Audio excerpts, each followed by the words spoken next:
धर्म पूछ कर मारा है, हम धर्म बता कर मारेंगे।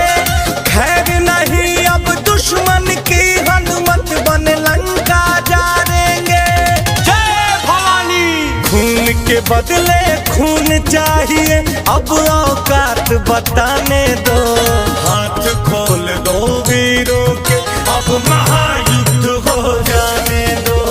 हाथ खोल दो वीरों के, अब महायुद्ध हो जाने दो।